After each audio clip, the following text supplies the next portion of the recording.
Hi viewers, welcome to Inspire India Academy.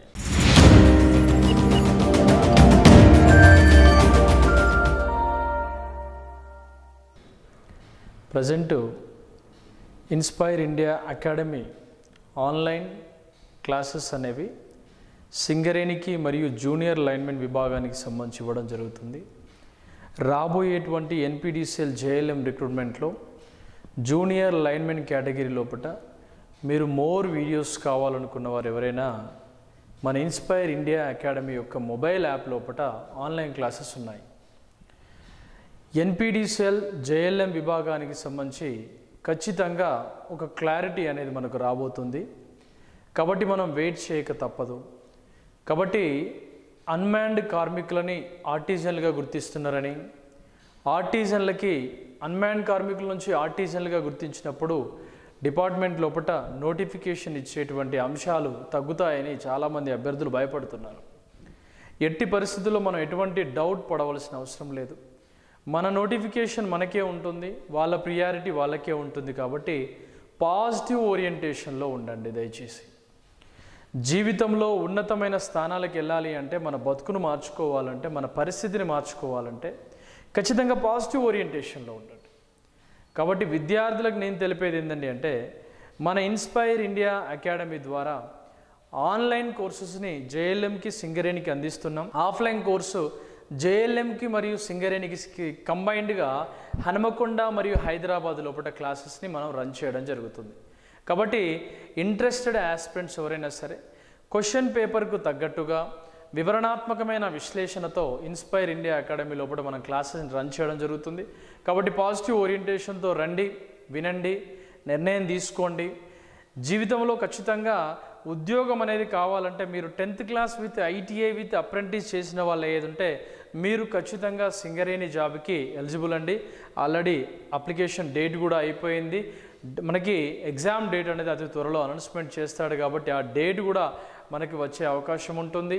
దాంతోపాటుగా NPDCL JLM సంబంధించి సీరియస్గా ఇప్పటి నుంచే ప్రిపేర్ అవ్వండి. ప్రిపరేషన్ కావడం వల్ల ఎటువంటి నష్టమైతే ఉంటుంది కదా. ఏదో టెక్స్ట్ బుక్ ఏదైనా ఒక మెటీరియల్ ఆన్లైన్ ఆఫ్లైన్ క్లాసెస్ ద్వారా వినడం ద్వారా సబ్జెక్ట్ని నేర్చుకునే ప్రయత్నం చేయండి. విద్యార్థులకి మంచి కాంపిటీషన్ అనేది 2018 కన్నా 2024 లోపల మనం రాయబోయేటువంటి జేఎల్ఎం యొక్క ఎగ్జామ్కి సంబంధించి మాత్రం ఎక్సలెంట్ కాంపిటీషన్ ఉంటుంది. సుమారుగా 1,20,000 నుంచి 1,60,000 మంది వరకు రాసేటువంటి అవకాశం అనేది ఉంది. దాదాపుగా మనం పరిశీలించినట్లయితే 6 సంవత్సరాల కాల వ్యవధి నుంచి ఈ నోటిఫికేషన్ పెండింగ్ పడుతూ వచ్చింది. కాబట్టి నోటిఫికేషన్ ఎప్పుడైనా రిలీజ్ అయ్యే అవకాశం ఉంటుంది. చదవడానికి ప్రయత్నం చేయండి విద్యార్థులారా. మీకు ఇంకా ఏమైనా డౌట్స్ కనుక ఉండేది ఉంటే మన ఇన్స్పైర్ ఇండియా అకాడమీ యొక్క మొబైల్ యాప్ దాంట్లో డౌట్స్ రేజ్ చేయండి. నేను దాంతోపాటు చాటింగ్ చేస్తాను. మీకు ఇంకా డౌట్స్ ఉండేది ఉంటే మన యొక్క ఇన్స్టిట్యూట్ మొబైల్ నెంబర్ 6309398306 కాల్ చేస్తే పూర్తి వివరాలను మీకు తెలపడం జరుగుతుంది. సింగరేణికి సంబంధించి ఇంగ్లీష్ మీడియం ప్రామాణికతగా చేసుకొని క్వశ్చన్ పేపర్ ఉంటుంది. ఈ క్వశ్చన్ పేపర్ని ఎలా అడగడం జరుగుతుంది, ఏ విధంగా అడగడం జరుగుతుందనే విషయాలను కొన్ని క్వశ్చన్స్ని మీ ముందుకు తీసుకొచ్చే ప్రయత్నం చేద్దాం. దాంట్లో ముఖ్యమైనది కెపాసిటర్కు సంబంధించిన ప్రాబ్లమ్స్. దాదాపుగా మనం క్లాస్ రూమ్లో అయ్యేది ఉంటే మినిమం 20 to 50 వరకు ప్రాబ్లమ్స్ని ప్రాక్టీస్ బిట్లని మనం చేయించడం జరుగుతుంది. కాబట్టి దానివల్ల ప్రతి టాపిక్ కూడా కంప్లీట్గా రావడం జరుగుతుంది. దాని మీద పూర్తి గ్రిప్పు విద్యార్థులకు రావడం జరుగుతుంది. ఆ ఉద్దేశంగా మన ఇన్స్పైర్ ఇండియా అకాడమీ మనం ప్రయత్నం చేయడం జరుగుతుంది. కాబట్టి వాటిలో కొన్ని క్వశ్చన్స్ మీకోసం ఎక్స్ప్లెయిన్ చేస్తాను, వినండి. నెక్స్ట్ రేపు లైవ్ లెడ్ యాసిడ్ బ్యాటరీస్ గురించి రేపు డైరెక్ట్ లైవ్ ఇస్తాను. లైవ్ క్లాసెస్ అనేవి ఇక నుంచి ఈ వీక్ అంతా కూడా ఉంటాయి. దీనిలో capacitance of parallel plate air capacitor depends on. మనకి ఇక్కడ కెపాసిటర్స్ లోపల ప్రధానంగా వచ్చే ప్రశ్నలు ప్రతిసారి అడిగేదే, ఈసారి అడిగేదే. కెపాసిటెన్స్ అనేది దేనిపైన ఆధారపడి ఉంటుంది? The capacitance is directly proportional to the permeability of air. దీన్ని అబ్సల్యూట్ పర్మియబిలిటీ అంటాం. And also area by distance పైన ఆధారపడి ఉంటుంది. అంటే ఇక్కడ ఏంటి అంటే the C is directly proportional to A. If the area of the plate value is increases, plate యొక్క వైశాల్యం గనక పెరిగితే కెపాసిటెన్స్ విలువ పెరుగుతుంది. Next, the permeability of air, అంటే ఎయిర్ యొక్క పర్మియబిలిటీ పెరిగిన కెపాసిటెన్స్ అనేది పెరుగుతుంది, E0 వాల్యూ అంట. But distance of the two parallel plates, ఒక ప్యారలల్ ప్లేట్కి మరొక ప్యారలల్ ప్లేట్కి మధ్య ఉండేటువంటి డిస్టెన్స్ ఇది plus plus plus charges minus minus చార్జెస్గా చూసుకుంటే దీని లోపల కనుక డిస్టెన్స్ కనుక పెరిగితే కెపాసిటెన్స్ వాల్యూ అనేది తగ్గుతూ ఉంటుంది, డిస్టెన్స్ ఈజ్ ఇంక్రీజెస్. కాబట్టి ఇచ్చినటువంటి క్వశ్చన్లో capacitance of parallel plates air capacitance depends upon thickness of the conducting material యొక్క థిక్నెస్ మీద, మరియు next area of the conducting plates యొక్క వైశాల్యం లేదా ఏరియా మీద, next distance of separation between the conducting plates, రెండు కండక్టింగ్ ప్లేట్ల మధ్య ఉండే డిస్టెన్స్ మీద ఆధారపడి ఉంటుంది. అంటే ఇక్కడ ఏ విధంగా ఆధారపడి ఉండదంటే just charge on the conducting plates, అంటే కండక్టింగ్ ప్లేట్స్ యొక్క చార్జ్ మీద ఎటువంటి ఆధారపడి ఉండదు అనేది దీనికి సరి అయినటువంటి సమాధానం. ఇది లాస్ట్ టైం ఒకసారి అడిగినటువంటి ప్రశ్న, right. Next question, the equivalent capacitance of the system of capacitor shown below, అంటే ఇచ్చినటువంటి ఫిగర్ ఇలా ఉందండి, ఇవ్వబడినటువంటి ఫిగర్ ఇలా ఉంది. ఈ చిత్రంలో మనకి మొత్తము 5 కెపాసిటర్లు ఇచ్చాడు. ఇలా ఆయన ఎన్నైనా అడుక్కుంటాడు ఎగ్జామినేషన్ పాయింట్ ఆఫ్ వ్యూలో, ప్రతి దాని విలువ కూడా సిగానే ఉంది. బాగా వినాలి, ఈ రెండు కూడా ఒకదానితో ఒకటి సిరీస్లో ఉన్నాయి. రిజల్టెంట్ కెపాసిటెన్స్ వాల్యూ అనేది సిరీస్లో తగ్గుతుంది, అంటే C/2 అవుతుంది ఈ రెండింటికి. దీనికి కూడా ఎంత అవుతుందండి అంటే C/2 అవుతుంది. ఇది ప్యారలల్గా కనిపిస్తుంది కాబట్టి హాఫ్ కలిపితే ఎంత అండి 1+1, అంటే మొత్తం వాల్యూ 2Cగా మనం పరిగణించవలసి వస్తుంది. అంటే ఈక్వలెంట్ కెపాసిటెన్స్ విలువ అనేది ఈ విధంగా ఉండడం జరుగుతుంది. అంటే కెపాసిటర్స్ లోపల బేసిక్ ప్రాబ్లమ్స్ ఒకసారి చూస్తే మనం ఇక్కడ సమాంతర అనుసంధానంలో చూసినట్లయితే ప్యారలల్ కనెక్షన్లో మనకి C వాల్యూ అనేది C1 + C2 + C3గా మనం డైరెక్ట్ రాసుకుంటూ పోతాం ప్యారలల్లో. అది సిరీస్ విషయానికి వస్తే 1/C = 1/C1 + 1/C2 + 1/C3గా మనం రాస్తాం. కెపాసిటర్లో నిల్వ ఎనర్జీ సూత్రం మీద క్వశ్చన్స్ అడుగుతారండి. నిల్వ ఎనర్జీ సూత్రం E = 1/2CV² అనేటువంటి సూత్రం మీద ఆధారపడి ఉంటుంది. చార్జ్ బేస్డ్ కెపాసిటెన్సీ బేస్డ్ మీద సూత్రాలు అడుగుతారు. Q = C/V, అంటే మనం ఆల్రెడీ VIR రిలేషన్తో సూత్రాలు చూస్తాం కదా, QCV అన్నట్టుగా.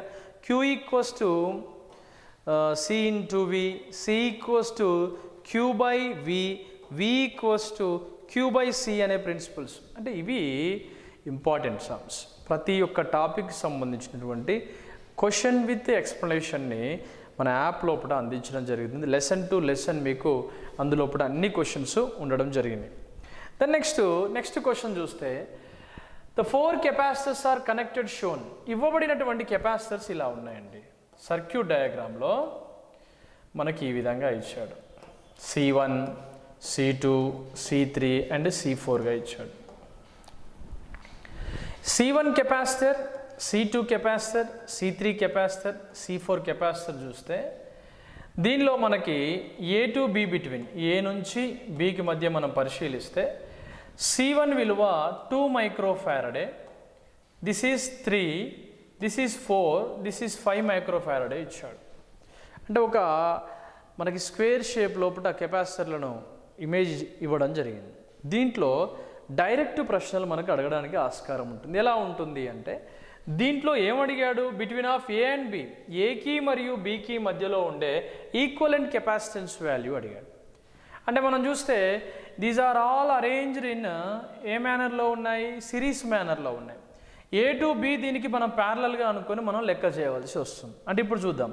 అంటే 1/C = 1/C2 + 1/C3 + 1/C4గా అనుకుంటే మనకి 1/C = 1/3 1/4 ప్లస్ 1/5 వాల్యూ అనుకుంటాం. ఆల్మోస్ట్ మనం ఇక్కడ చూస్తే కాసా కట్టడానికి మనకి ఎంత 60 వస్తుంది. ఇక్కడ 4 5ల 20 20 మూల 60 అంటే ఇక్కడ 60 తీసుకుంటే ఇది ఎన్నిసార్లు పోతుంది? ఇక్కడ మనకి 20 అంటే 20 మూల 60 ప్లస్ 15 నాళ్ళ 60 12 5ల 60 అంటే మొత్తం కూడితే ఎంత వచ్చింది నీకు? 47 వస్తుంది. అంటే ఇక్కడ ఎంత? ఇక్కడ 1/c వాల్యూ 47/60. 47/60 అంటే 1/c = 47/60. ఇది క్రాస్గా మనం అనుకుంటే ఎంత వస్తుంది? c × 47 = 60. c = 60/47 అంటే ఆల్మోస్ట్ 1 వస్తుందండి. 47 వస్తుంది. మళ్ళీ 13 మిగులుతుంది. 13 అంటే దాదాపుగా 1.7 సంథింగ్ వస్తుంది. ఇందులోపల ఇచ్చినటువంటి ఈ వాల్యూ అనేది సికి సంబంధించింది కాబట్టి మొత్తం ఎంత? C1 కెపాసిటెన్స్ వాల్యూ అనేది 2 ప్లస్ దీని కెపాసిటెన్స్ వాల్యూ అనేది ఎంత వచ్చింది నీకు? 2.7 అనుకుంటే ప్లస్ 1.27 అనుకుంటే దాదాపుగా C1 విలువ ఎంత? 3.27 మైక్రోఫారడే వస్తుంది. 3.27 మైక్రోఫారడేగా వస్తుంది. అంటే ఇక్కడ లెక్కని చేసే విధానం మనం నేర్చుకోవాలి బేసికల్గా. అంటే ఇక్కడ మనకి ఇవ్వబడ్డటువంటి ఆప్షన్స్లో D is a right answer. అంటే కెపాసిటెన్స్ లోపల ఏది దేనిని బట్టి అడుగుతున్నాడు? A to B between of అంటే the equivalent capacitance between of A and B అంటే మనం చూసేటువంటి కెపాసిటెన్స్ విలువ ఏకి మరియు బికి మధ్యలో వచ్చే విలువను బట్టి మనం ప్రాక్టీస్ చేయవలసి ఉంటుంది. Then next a capacitors 4 microfarad is connected అంటే దాదాపు చూడండి ఒక కెపాసిటర్ ఇలా ఉంది. ఈ కెపాసిటర్ లోపల దానికి ఒక రెసిస్టర్ కనెక్ట్ అయిందండి. ఇది ఎన్ని ఓమ్స్ ఉంది? 10 ఓమ్స్ ఉంది. ఎంత? 4 మైక్రోఫారడ్తో ఉంది. Then next the internal resistance అంటే కూడా దీని యొక్క బ్యాటరీ వాల్యూ అనేది దీని యొక్క బ్యాటరీ విలువ ఎంత ఉంది? 2.5 వోల్ట్స్ ఉంది. నెక్స్ట్ దీని రెసిస్టెన్స్ విలువ ఎంత ఉందండి అంటే 2 మైక్రోఫారడే ఉంది. 2 మైక్రోఫారడే ఉంది. దీని ఇంటర్నల్ రెసిస్టెన్స్ ఎంత? 0.5 ohms. Internal resistance value 0.5 ohms. మనకి ఇక్కడ యావరేజ్గా రెసిస్టెన్స్ విలువ ఇచ్చాడు. మనల్ని కనుక్కోమన్నది ఏంటి? The amount of charge of the capacitor. మనకి ఇందులో కావలసినటువంటి విషయం ఏంటండి అంటే కెపాసిటర్స్ యొక్క ఛార్జ్ కావాలి. ఛార్జ్కు సూత్రం ఏంటిది? Charge Q = C × V. అంటే మనకి ఇక్కడ ఏం కావాలి? 4 మైక్రోఫారడే ఆఫ్ కెపాసిటర్ ఇచ్చాడు, 10 ఓమ్స్ అని ఇచ్చాడు. మనకి ఇక్కడ కెపాసిటెన్స్ వాల్యూ అనేది ఇచ్చాడు. ఎంత? 4 మైక్రోఫారడే ఉంది ఆల్రెడీ. మరి వోల్టేజ్ ఉందా మన దగ్గర అంటే వోల్టేజ్ లేదు. వోల్టేజ్కు సూత్రం ఏంటిది? V = I × R. ఈ సూత్రం రావాలి. దెన్ నెక్స్ట్ సరే ఇప్పుడు ఇందులో కరెంటు విలువ ఉందా అంటే కరెంటు విలువ ఎక్కడా కూడా ఇవ్వాలి. మనం కరెంటు I వాల్యూని కూడా మనం ఫైండ్ అవుట్ చేయాలి. కరెంట్ I వాల్యూ సూత్రం ఏంటిది? Current I = V/R. అంటే V/R అంటే VA లేనప్పుడు R ఎక్కడి నుంచి వస్తుంది? రాదు. కాబట్టి Iని మనం ఫైండ్ అవుట్ చేయాలంటే బ్యాటరీస్ పరంగా capital I = E/R + small r మనం కన్సిడర్ చేస్తాం. దీంట్లో I ఏంటి? ఈ వాల్యూ ఎంత ఇచ్చాడు మనకి? ఈ వాల్యూ అనేది ఈఎంఎఫ్ వాల్యూ. ఈఎంఎఫ్ ఎంత? బ్యాటరీ ఈఎంఎఫ్ 2.5 ఇచ్చాడు. 2.5 బై రెసిస్టెన్స్ ఎంత అండి? 2 ఓమ్స్ ఆఫ్ రెసిస్టర్. ఇది మనకు కనిపించేటువంటి రెసిస్టర్. ఇంటర్నల్గా ఎంత ఉంది? ఇంటర్నల్ రెసిస్టెన్స్ ఆఫ్ బ్యాటరీ 0.5గా ఉంది. అంటే ఇప్పుడు మనకు I విలువ ఎంత? 2.5 / 2.5 అంటే I విలువ 1 యాంప్కి ఈక్వల్, 1 యాంపియర్కి ఈక్వల్గా ఉంటుంది. దాని తర్వాత మనం ఏం చేయాలి? ఇప్పుడు ఈ సూత్రంలో సబ్స్టిట్యూట్ చేసుకోవాలి. ఏంది? V = I × Rలో సబ్స్టిట్యూట్ చేయాలి. చేస్తే ఎంత వస్తుంది? I 1 యాంపియర్ వస్తుంది. రెసిస్టర్ ఎంత అండి? ఇక్కడ మనకి 2 ఓమ్స్ ఆఫ్ రెసిస్టర్ ఇచ్చాడు. అంటే V విలువ ఎంత? 2V వచ్చేసింది. మరి ఇప్పుడు మనకు ఆన్సర్ వచ్చిందంటే రాలే కదా. ఫైనల్గా మనకి ఏం కావాలి? ఛార్జ్ కావాలి. మనకి సూత్రం ఏం చెప్తుంది? సాధారణంగా చాలామంది ఏది పైన తీసుకోవాలి ఏది కింద తీసుకోవాలన్నప్పుడు ఇటువంటి ఫినామినా పాటించుకోవాలి. అంటే ఇక్కడ క్యూ ఉంటుంది, ఇక్కడ సి ఉంటుంది, ఇక్కడ వి ఉంటుంది. అంటే ఇక్కడ నాకు కావాల్సింది ఏంటిది? ఛార్జ్. ఛార్జ్ అంటే ఏంటిదా? Q is equal to C into V అంటాం. Capacitance into V. కెపాసిటర్ ఎంత ఉంది? 4 ఉంది. తర్వాత వోల్టేజ్ ఎంత ఉంది? 2 ఉంది. 4 2 8 మైక్రో కూలుమ్స్ అనేవి రావడం జరుగుతుంది. ఇలా నెంబర్ ఆఫ్ ప్రాబ్లమ్స్ అనేవి రేపు రాబోయే ఎన్పిడిసిఎల్లో మరియు సింగరేణికి సంబంధించి మనం పర్ఫెక్ట్ ఒక ప్లాన్ అనేది అనుకుంటే ఖచ్చితంగా మనం సాధించే అవకాశాలు ఉంటాయి. కాబట్టి విద్యార్థులకు నేను తెలిపేది ఏంటంటే అంటే ఏదైనా మనం సాధించాలి అన్నప్పుడు దాని గురించి ఎంతో కొంత అయినా కూడా ప్రయత్నం చేయాలి. మనం ఆన్లైన్ మరియు ఆఫ్లైన్ వేదికగా ఇన్స్పైర్ ఇండియా అకాడమీ మీకోసం క్లాసెస్ అందిస్తుంది. కాబట్టి వినియోగించుకోండి. సింగరేణి న్యూ బ్యాచ్ అనేది మనకి నెక్స్ట్ ఫ్రైడే నుంచి మనకు స్టార్ట్ అవ్వడం జరుగుతుంది. మనకి జూలై 5th నుంచి జూలై 5th అవుతుంది. జూలై 5th నుంచి సింగరేణి న్యూ బ్యాచ్ అనేది మనం స్టార్ట్ చేయబోతున్నాం, మరొక కొత్త బ్యాచ్ని. కాబట్టి వినియోగించుకోండి, యూటిలైజ్ చేసుకోండి, అర్థవంతమైనటువంటి కాన్సెప్ట్ నేర్చుకోండి. మనం ఏ విధంగానైనా చదివేటువంటి ఆత్మస్థైర్యం అది మనకు అందించడం జరుగుతుంది. మీ అందరికీ మరొకసారి మంచి జరగాలని కోరుకుంటూ wish you all the best and good luck.